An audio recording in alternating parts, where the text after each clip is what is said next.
Hello. हमारा आज का टॉपिक है सामाजिक संरचना। प्रत्येक भौतिक वस्तु की एक संरचना होती है जो कई इकाइयों या तत्वों से मिलकर बनी होती है। ये इकाइयाँ परस्पर व्यवस्थित रूप से संबंधित होती हैं तथा इन इकाइयों में स्थिरता पाई जाती है। इसे हम मानव शरीर की संरचना के एग्जाम्पल से समझ सकते हैं। जैसे शरीर की संरचना हाथ, पाँव, नाक, कान, आँख, मुँह आदि कई अंगों से मिलकर बनी होती है और ये सभी अंग अपने अपने स्थान पर स्थिर भी हैं और परस्पर व्यवस्थित हैं, एक दूसरे से जुड़े हुए हैं। इस प्रकार प्रत्येक संरचना जो है वो विभिन्न इकाइयों से मिलकर बनी होती है। इस तरह से सामाजिक संरचना जो है वो समाज की विभिन्न इकाइयों, समूहों, संस्थाओं, समितियों तथा सामाजिक संबंधों से निर्मित एक प्रतिपादित एवं क्रमबद्ध ढांचा है जो कि अपेक्षाकृत क्या है, एक स्थिर अवधारणा है और जिसको बदला नहीं जा सकता है। इसकी कुछ विशेषताएं हैं। पहली जो विशेषता है वो ये है कि सामाजिक संरचना समाज के बाह्य स्वरूप का बोध कराती है। सामाजिक संरचना का निर्माण है वो विभिन्न इकाइयों से होता है। ये इकाइयाँ जब क्रमबद्ध व्यवस्था से जुड़ती हैं तो एक ढांचे का निर्माण करती हैं। जिस प्रकार शरीर के विभिन्न अंग होते हैं, हाथ, पाँव, नाक, कान, सिर, पैर आदि, जो व्यवस्थित रूप से जुड़े रहते हैं और जिन्हें हम बाह्य रूप से स्पष्टतः देख सकते हैं, वैसे ही क्या है, समाज की संरचना है वो विभिन्न इकाइयों से मिलकर बनी होती है और एक बाह्य ढांचे का निर्माण करती है। एक बाह्य ढांचे का इन इकाइयों से निर्माण होता है, उसे हम सामाजिक संरचना कहते हैं और ये सामाजिक संरचना क्या है, हमें दिखाई देती है।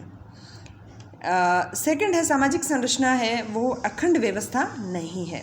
प्रत्येक सामाजिक व्यवस्था का निर्माण विभिन्न इकाइयों से होता है। ये इकाइयाँ व्यक्ति, समूह, संस्थाएं, समितियाँ आदि हैं। इस प्रकार प्रत्येक संरचना कई खंडों से मिलकर बनी होती है। इन्हें हम एक व्यवस्थित क्रम में जोड़ सकते हैं जिससे सामाजिक संरचना का निर्माण होता है। थर्ड है, सामाजिक संरचना अंतः संबंधित इकाइयों का एक व्यवस्थित स्वरूप है। सामाजिक संरचना का निर्माण विभिन्न इकाइयों से होता है। ये इकाइयाँ बिखरी हुई होती हैं। फॉर एग्ज़ाम्पल, घड़ी का निर्माण जो है वो विभिन्न घड़ी का निर्माण करने वाली सभी इकाइयों को परस्पर जोड़ने पर ही घड़ी की संरचना बनती है। वैसे जो इकाइयाँ बिखरी हुई होती हैं उनको अंतः संबंधित करने पर ही एक संरचना का, सामाजिक संरचना का निर्माण होता है। उसके बाद में है फोर्थ है, सामाजिक संरचना का इकाइयों में एक क्रमबद्धता पाई जाती है। किसी भी सामाजिक संरचना का निर्माण मात्र इकाइयों के झुंड या योग से नहीं होता, वरन उनको परस्पर जोड़ने के क्रम से होता है। क्रम के अभाव में कभी भी संरचना का निर्माण नहीं हो सकता है। बिखरी हुई इकाइयों के अस्त व्यस्त जोड़ने से सामाजिक संरचना का निर्माण नहीं होता, बल्कि उनको व्यवस्थित करने से ही एक बाह्य स्वरूप बनता है इकाइयों का, जो कि सामाजिक संरचना कहलाती है। नेक्स्ट है, सामाजिक संरचना अपेक्षाकृत एक स्थायी अवधारणा है। सामाजिक जो संरचना है एक स्थायी अवधारणा है। इसके मुख्य रूप से दो अर्थ हैं। सामाजिक संरचना का निर्माण करने वाली इकाइयाँ अपेक्षाकृत स्थायी होती हैं। उदाहरण के लिए समाज का निर्माण करने वाली जो विभिन्न इकाइयाँ जैसे समूह, समितियाँ, संस्थाएं हैं, परिवार, आर्थिक शैक्षणिक संगठन, विवाह है, वो समाज में क्या है, अपेक्षाकृत स्थायी रूप से पाए जाते हैं। इनमें छोटे मोटे चेंजेस होते हैं, लेकिन वो पूरी तरह से सामाजिक संरचना को परिवर्तित नहीं कर सकते। इसलिए क्या है, ये स्थिर होते हैं और इससे सामाजिक संरचना भी हमारी स्थिर होती है। सेकंड है वो है कि सामाजिक संरचना जो है वो इसका जो निर्माण करने वाली विभिन्न इकाइयों में पारस्परिक संबंधों में भी क्या है, एक स्थायित्व पाया जाता है। पारस्परिक संबंधों में स्थायित्व पाए जाने से जो सामाजिक संरचना है वो भी स्थिर रहती है। नेक्स्ट है, सामाजिक संरचना अमूर्त होती है। सामाजिक संरचना का निर्माण विभिन्न संस्थाओं, एजेंसियों, प्रतिमानों, परिस्थितियों एवं भूमिकाओं से मिलकर होता है और ये सभी इकाइयाँ क्या होती हैं? अमूर्त होती हैं। इनका भौतिक स्वरूप की भांति कोई ठोस आकार या रूप नहीं होता है।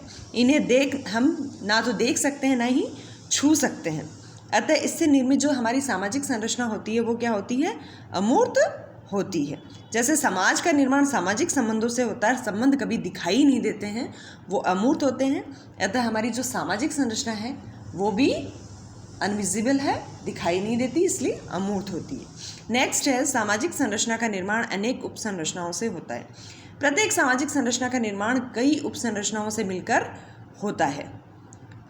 जिस प्रकार से शरीर रूपी संरचना का निर्माण जो है वो कई प्रकार के उपसंरचनाओं, इकाइयों से मिलकर होता है, जिसमें अनेक अंग होते हैं, वैसे ही सामाजिक संरचना का निर्माण भी विभिन्न उपसंरचनाओं जैसे परिवार, जाति, वर्ग, शिक्षण संस्थाएं, धार्मिक संस्थाएं, आर्थिक संस्थाएं आदि के द्वारा होता है, जिनकी स्वयं की अपनी एक संरचना होती है। इस प्रकार अनेक उपसंरचनाओं से मिलकर सामाजिक संरचना का निर्माण होता है। नेक्स्ट है सामाजिक संरचना स्थानीय विशेषताओं से प्रभावित होती है। प्रत्येक समाज की एक संरचना होती है और वह दूसरे समाज से बिल्कुल भिन्न होती है। चूँकि प्रत्येक सामाजिक संरचना किसी न किसी सांस्कृतिक व्यवस्था से प्रभावित होती है और वहाँ की भौगोलिक परिस्थितियों का भी उस पर प्रभाव पड़ता है, उसी प्रकार विभिन्न प्रभाव पड़ता है। इस तरह से सामाजिक संरचना भी क्या है, जो है अनेक इस प्रकार की विशेषताओं से प्रभावित रहती है। सामाजिक संरचना इन विशेषताओं से प्रभावित होने के कारण भिन्न भिन्न प्रकार की होती है। नेक्स्ट है सामाजिक संरचना में प्रत्येक इकाई का एक पूर्व निश्चित स्थान व पद होता है। प्रत्येक सामाजिक संरचना में प्रत्येक जो इकाई होती है उसका अलग पद एवं स्थान होता है। उस स्थान पर रहकर ही सामाजिक संरचना का निर्माण वह कर सकती है। उदाहरण के रूप में शरीर संरचना में जैसे हाथ, पाँव, नाक, कान, आँख आदि सब उनका सभी का एक स्थान निश्चित होता है और उनको अगर उनके उस स्थान से हटा दिया जाए तो वो क्या है, शारीरिक जो संरचना होती है वो विकृत हो जाती है। वैसे ही सामाजिक संरचना की विभिन्न इकाइयाँ भी क्या है, व्यवस्थित और अपने स्थान पर होती हैं। उनको हटा देने से सामाजिक संरचना गड़बड़ा जाती है। नेक्स्ट है सामाजिक संरचना में सामाजिक प्रक्रियाएं भी महत्वपूर्ण होती हैं। सामाजिक प्रक्रियाएं जैसे सहयोगी, असहयोगी, सहयोग, अनुकूलन, व्यवस्थापन, एकीकरण, सात्मीकरण, प्रतिस्पर्धा, संघर्ष आदि जो है सहयोगी व असहयोगी प्रक्रियाएं हैं जो कि सामाजिक संरचना के स्वरूप को तय करने में महत्वपूर्ण भूमिका अदा करती हैं। नेक्स्ट है सामाजिक संरचना में विघटन के तत्व भी पाए जाते हैं।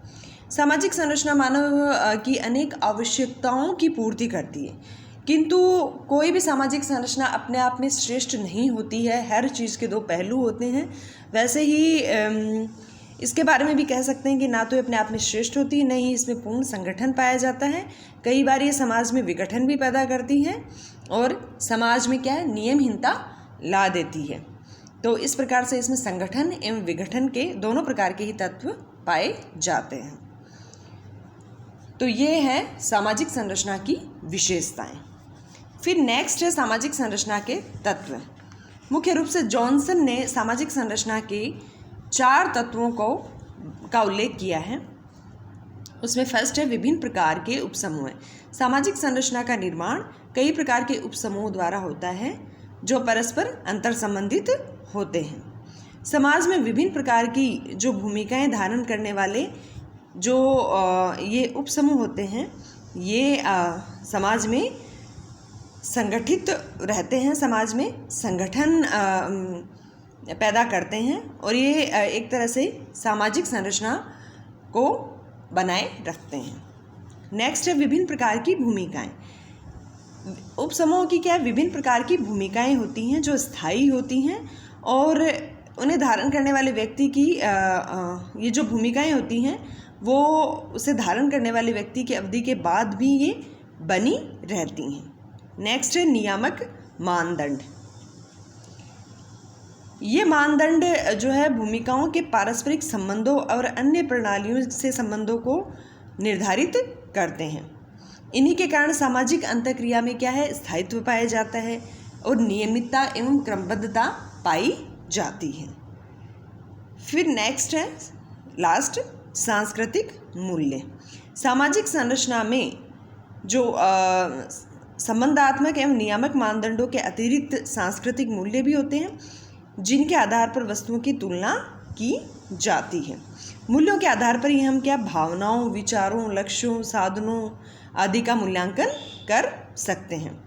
जीवन के विभिन्न पक्षों में क्या है, या कह सकते हैं विभिन्न क्षेत्रों के अनुसार मूल्य भी हमारे जो हैं, सांस्कृतिक मूल्य भी हमारे अलग अलग होते हैं। इस प्रकार से जॉनसन ने सामाजिक संरचना के 4 तत्व बताए हैं। ये हमारा सामाजिक संरचना का टॉपिक कंप्लीट हुआ। धन्यवाद।